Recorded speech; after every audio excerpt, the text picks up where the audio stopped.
ವಾಸ್ತುನಲ್ಲಿ 3 ಮುಖ್ಯ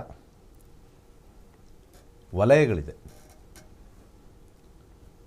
ಈ 3 ಮುಖ್ಯ ವಲಯಗಳು ಯಾವುದು ಅಂದರೆ, ಸೌತ್ ಈಸ್ಟ್ ಮೊದಲನೇದು. ಅದು ಕ್ಯಾಶ್ ಬರ್ತಕ್ಕಂಥ ಒಂದು ಜಾಗ. ಹಣ ಒಳಗಡೆ ಬರಬೇಕು. ನಮ್ಮ ಮನೆಗೆಲ್ಲ ಸಂಪಾದನೆ ಬರ್ತಾ ಇದೆ ಒಳಗಡೆ, ಆ ಜಾಗ ಅದು ಫ್ರೀ ಫ್ಲೋ ಇರಬೇಕು. ಅದು ಬಂದಾದ ನಂತರ ಇನ್ನೊಂದು ಜಾಗ ಇದೆ, ಅದು ಬಂದು ನಿಲ್ತಕ್ಕಂಥ ಜಾಗ ಪಶ್ಚಿಮ ಸೇವಿಂಗ್ಸ್ ಜಾಗ ಅಂತ ಕರಿತೀವಿ. ಹಾಗೆ ಬರ್ತಕ್ಕಂಥದ್ದು ನಮಗೆ ಅಭಿವೃದ್ಧಿ ಆಗ್ತಕ್ಕಂಥದ್ದು, ಲಾಭ ಆಗ್ತಕ್ಕಂಥದ್ದು ಅಲ್ಲಿ ಬರುತ್ತೆ. ಅಲ್ಲಿಂದ ಅಲ್ಲೇ ನಿಲ್ಲಲ್ಲ, ಅದು ಹೋಗಿ ಕೂಡ್ಕೋಬೇಕು. ಎಲ್ಲ ನದಿಗಳು ಸಮುದ್ರನ ಸೇರ್ತಕ್ಕಂಥದ್ದು, ಸಮುದ್ರ ವಿಶಾಲವಾಗಿರ್ತಕ್ಕಂಥ, ಸಮುದ್ರದಲ್ಲಿರ್ತಕ್ಕಂಥ ಒಂದು ಅಗಾಧವಾಗಿರ್ತಕ್ಕಂಥ ಒಂದು ನೀರನ್ನು ನೋಡ್ತಾ ಇದ್ದಾಗ ಅಲ್ಲಿಂದ ನೆಕ್ಸ್ಟು ನಾರ್ತ್. ಈ 3 ಜಾಗ ಬ್ಲಾಕ್ ಮಾಡ್ಕೊಂಡಿದ್ರೆ ನೀವು ಡಸ್ಟ್ಬಿನ್ ಇಟ್ಟಿದ್ರೂ ಸಮಸ್ಯೆ ಆಗುತ್ತೆ. ಜಸ್ಟ್ ಡಸ್ಟ್ಬಿನ್ನು, ಸೌತ್ ಈಸ್ಟಲ್ಲಿ ಡಸ್ಟ್ಬಿನ್ನು ಕಾಣಿಸ್ದಂಗೆ ಇಡಬೇಕು.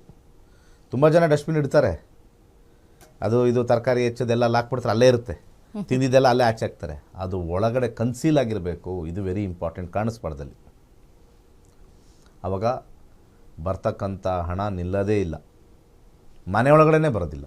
ಅಲ್ಲಿ ಬಂದಂಗೆ ಅಲ್ಲೇ ಖರ್ಚಾಗಿ EMI ಅದು ಇದು ಕೇಳಿರೋ ಸಾಲ, ಖರ್ಚು, ಸ್ಕೂಲಿಗೆ ಖರ್ಚು, ಆ ಖರ್ಚು, ಫಸ್ಟೇ ಖರ್ಚು ರೆಡಿ ಬರೆದುಬಿಟ್ಟಿರ್ತಾರೆ. ಖರ್ಚು ಫುಲ್ಲು ಲಿಸ್ಟೇ ಇರುತ್ತೆ ಖರ್ಚಿದ್ದೀವಿ, ಈ ತಿಂಗಳು ಬಂದಿದ್ದ ತಕ್ಷಣ ಏನೇನಿದೆ ಲಿಸ್ಟು ಅಂತ. ಹಾಗೆ ಬಂದಿರತಕ್ಕಂಥ ಹಣ ಅದು ಸೇವ್ ಆಗಬೇಕು. ಏನೋ ಬಂದಿದೆ, ಇದು ಈ ಕಡೆ ಸೌತ್ ಈಸ್ಟಿಂದ ಬಂದಿದೆ, ಸೇವ್ ಆಗಬೇಕು.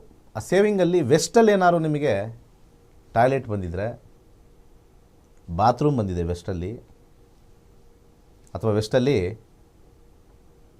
ಈ ಒಂದು ವಾಷಿಂಗ್ ಮಿಷಿನ್ ಇಟ್ಟಿದ್ದರೆ, UPS ಇಟ್ಟಿದ್ದರೆ, ಗ್ರೈಂಡ್ರ್ ಇಟ್ಟಿದ್ದರೆ, ಡಸ್ಟ್ಬಿನ್ ಇಟ್ಟಿದ್ದರೆ, ವೇಸ್ಟ್ ಐಟಮ್ಸ್ ಇಟ್ಟಿದ್ದರೆ, ಚಪ್ಪಲಿ ಬಿಡೋ ಸ್ಥಾನ ಏನಾದ್ರು ವೆಸ್ಟಲ್ಲಿ ಬಿಟ್ಟಿದ್ದರೆ, ಸ್ವಲ್ಪ ಇರಲಿ ಅಂತ ಸೈಡಲ್ಲಿ ಎಲ್ಲ ಕೆಲವೆಲ್ಲ ಹೊಸದು ತೊಗೊಂಬಂದ್ಬಿಡ್ತಾರೆ.